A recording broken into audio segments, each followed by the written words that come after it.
जय संतोषी माता की। स्वागत है आप सभी के अपने YouTube channel Hariom Sharma money tips पर। आज मैं आपको शुक्रवार की संतोषी माता की कथा सुनाऊंगा। कथा को पूरा ध्यान से श्रवण करें। शुक्रवार का व्रत माता संतोषी का व्रत होता है, जो भी सर्व मनोकामना पूर्ण करने वाला व्रत है। इस व्रत को करने की विधि इस प्रकार से है।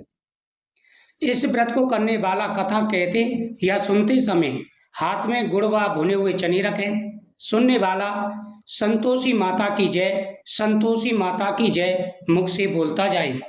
कथा समाप्त होने पर हाथ का गुड़ व चना गौ माता को खिलाए। कलश में रखा हुआ गुड़ व चना सबको प्रसाद के रूप में बांट दे। कथा से पहले कलश को जल से भरें, उसके ऊपर गुड़ व चने से भरा कटोरा रखें। कथा समाप्त होने और आरती होने के बाद कलश के जल को घर में सब जगह छिड़के और बचा हुआ जल तुलसी की क्यारी में डाल दें। व्रत के उद्यापन में अढ़ाई सेर ख्वाजा, मोमनदार पूड़ी, खीर, चने का साग नैवेद्य रखें। घी का दीपक जलाकर संतोषी माता की जय, संतोषी माता की जय बोले और नारियल फोड़ें। इस दिन घर में कोई खटियाई ना खाए और ना आप खाएं। किसी भी दूसरे को खाने को अगर आप प्रसाद देते हैं तो उससे भी खटियाई खाने के लिए मना कर दें। इस प्रकार से आपको व्रत के नियमों का ध्यान रखना है। उद्यापन में 8 लड़कों को भोजन करावें, हो सके तो अपने परिवार के हों, और इस प्रकार कथा का श्रवण करें।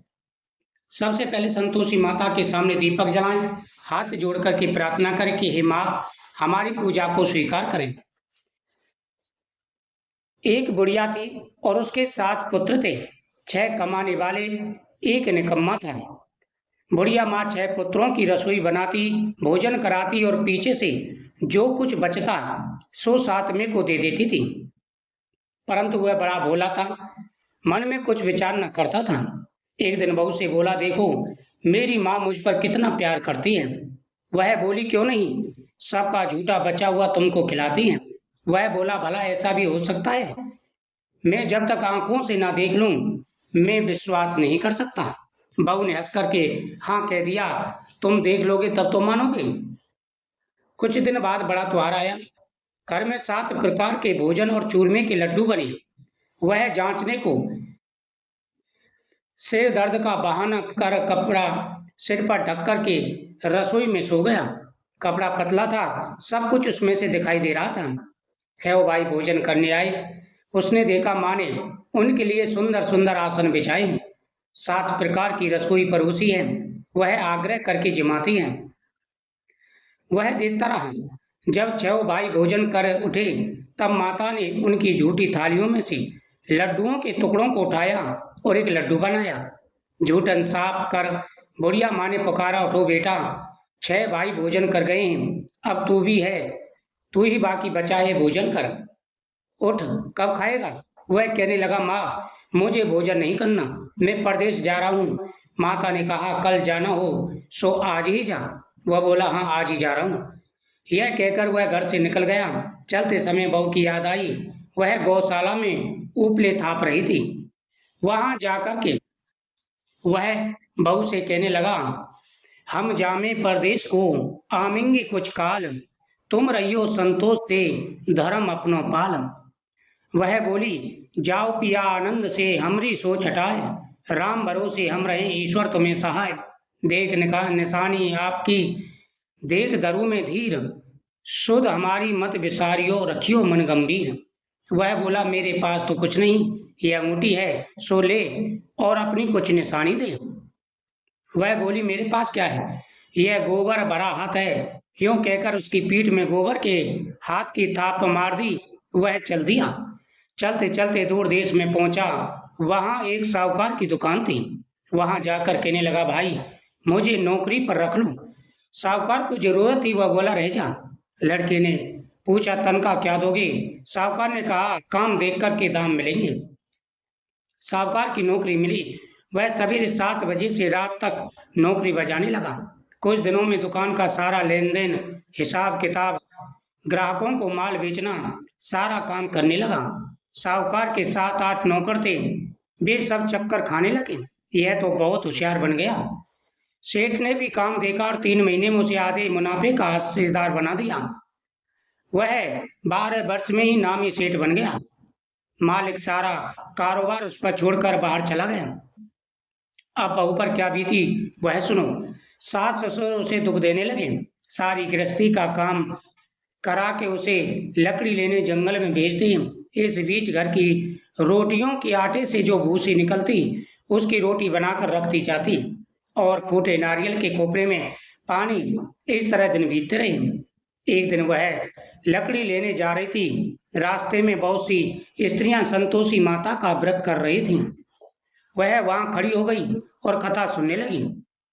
कथा समाप्त होने के बाद कहने लगी, बहनों, यह तुम किस देवता का व्रत कर रही हो? इसके करने से क्या फल मिलता है? इस व्रत के करने की क्या विधि है? यदि तुम अपने व्रत का विधान मुझसे कहोगी तो आपकी बड़ी कृपा होगी। तब उनमें से एक स्त्री बोली, सुनो, यह संतोषी माता का व्रत है। इसके करने से निर्धनता दरिद्रता का नाश होता है और लक्ष्मी आती है। मन की चिंताएं दूर होती हैं। घर में सुख होने से मन प्रसन्न होता है, शांति मिलती है। निपुत्र को पुत्र मिलता है। प्रीतम बाहर गया हो तो जल्दी आता है। कुंवारी कन्या को मनपसंद वर मिलता है। राजद्वार में बहुत दिनों से मुकदमा चल रहा हो तो खत्म हो जाता है। सब तरह सुख शांति हो, घर में धन जमा हो, पैसा जायदाद का लाभ हो, रोग दूर हो तथा और जो कुछ मन में कामना हो वे सब संतोषी माता की कृपा से पूरी हो जाती हैं। इसमें संदेह नहीं है।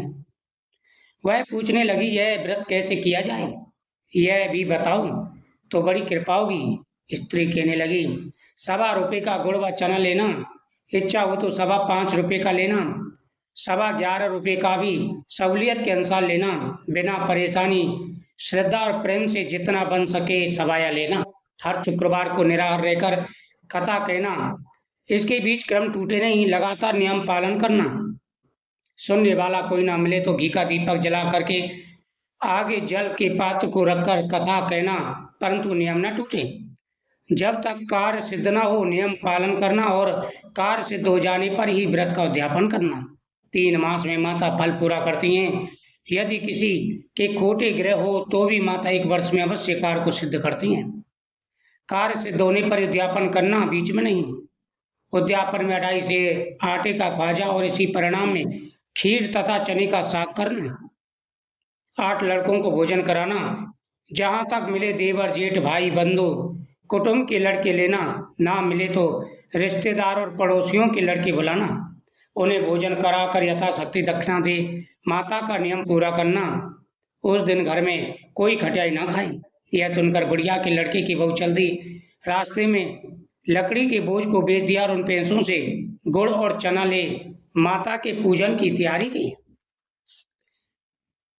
वह आगे मंदिर देखती है, पूछने लगी, यह मंदिर किसका है? सब कहने लगे, संतोषी माता का है।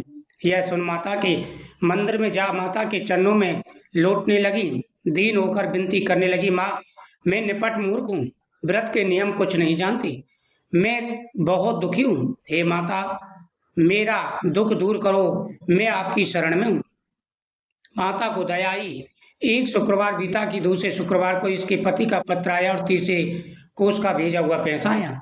यह देखकर जेठानी मुंह से कोड़ने लगी, इतने दिनों में पैसा आया है, इसमें क्या बड़ाई है? लड़के ताने देने लगे, काकी के पास अब तो पत्र आने लगे, रुपया आने लगे, अब तो काकी की खातिर बढ़ेगी। अब काकी बोलने से भी नहीं बोलेंगी।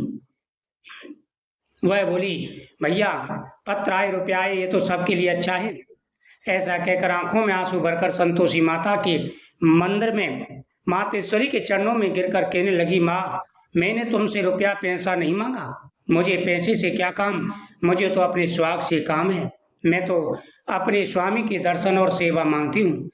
तब माता ने प्रसन्न होकर कहा, जा बेटी, तेरा स्वामी आएगा। यह सुनकर वह खुशी से बावली हो घर में काम करने लगी। अब संतोषी माता विचार करने लगी, इस बोली से मैंने कहे तो दिया है तेरा पति आएगा, पर आएगा कहाँ से? वह तो इसी स्वप्न में भी याद नहीं करता, उसे याद दिलाना मुझे जाना पड़ेगा।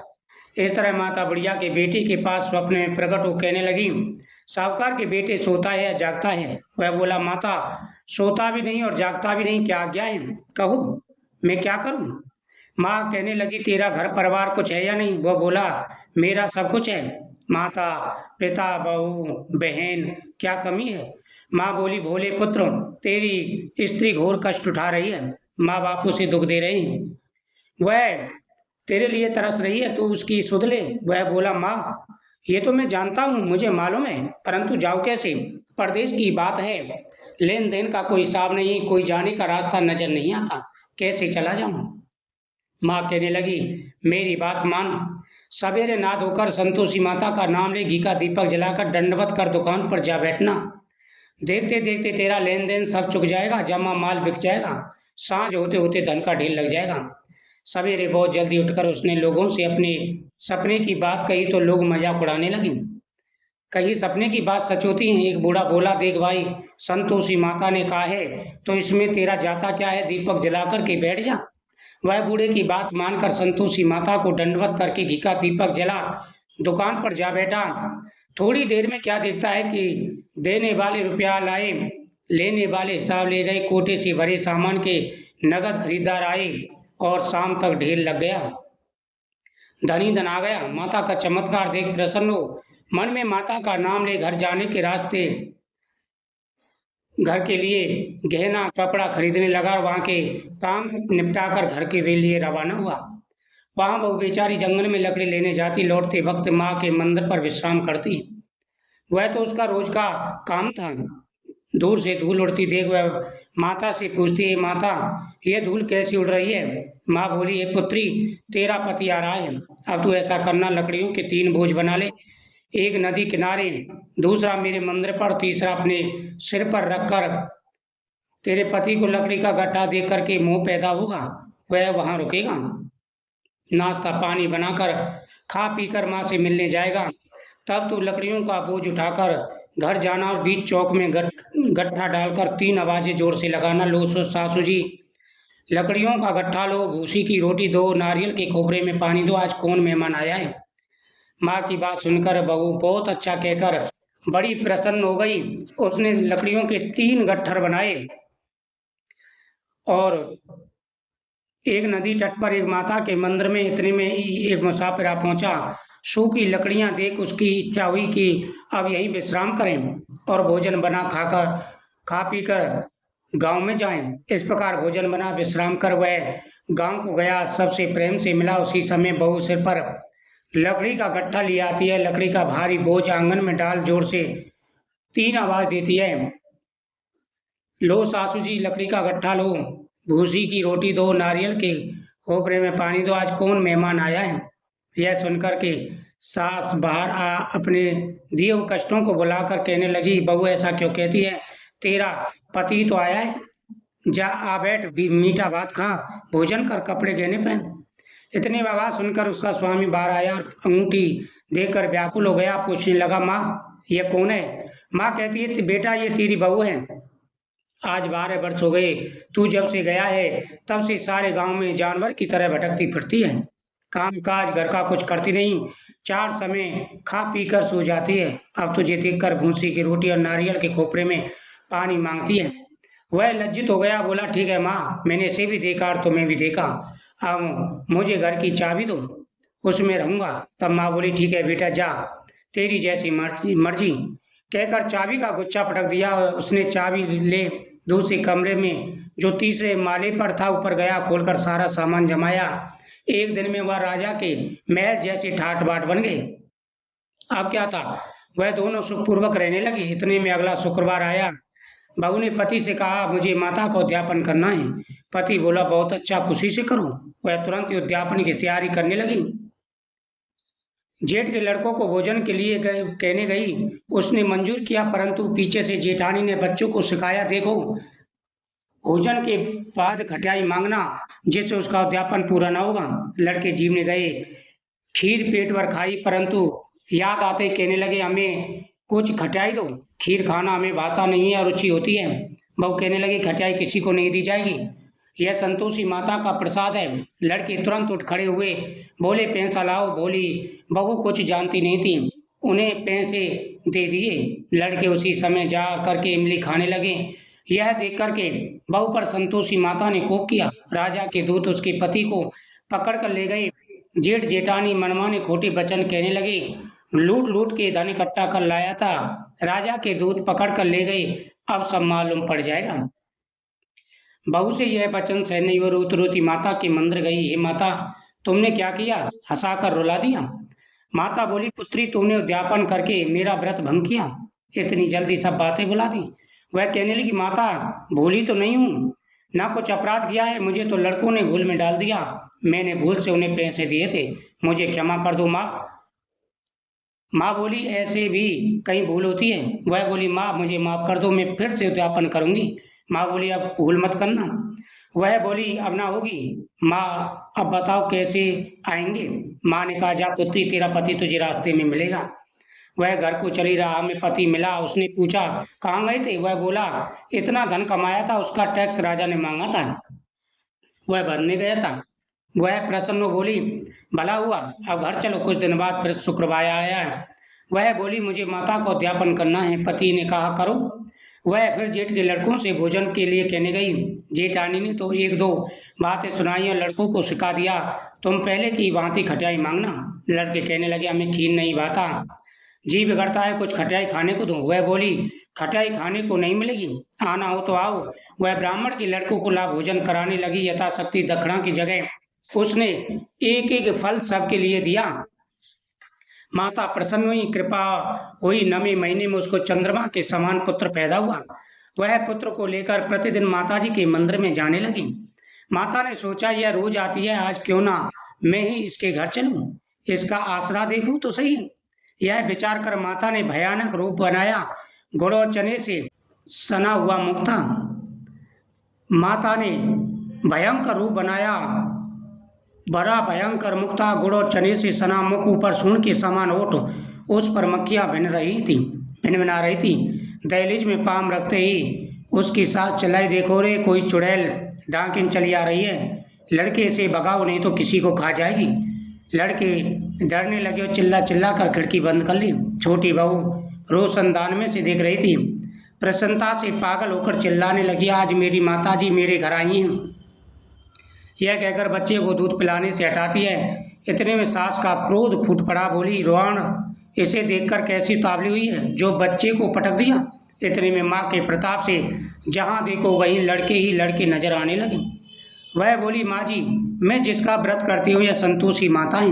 इतना कह झट से सारे घर के किवाड़ खोल दिए। सबने माता के चरण पकड़ लिए और विनती कर कहने लगे, हे माता, हम मूर्ख हैं, हम अज्ञानी हैं, पापी हैं, तुम्हारे व्रत की विधि हम नहीं जानते, तुम्हारा व्रत भंग कर हमने बहुत बड़ा अपराध किया है। हे माता, आप हमारा अपराध क्षमा करो। इस प्रकार माता प्रसन्न हुई।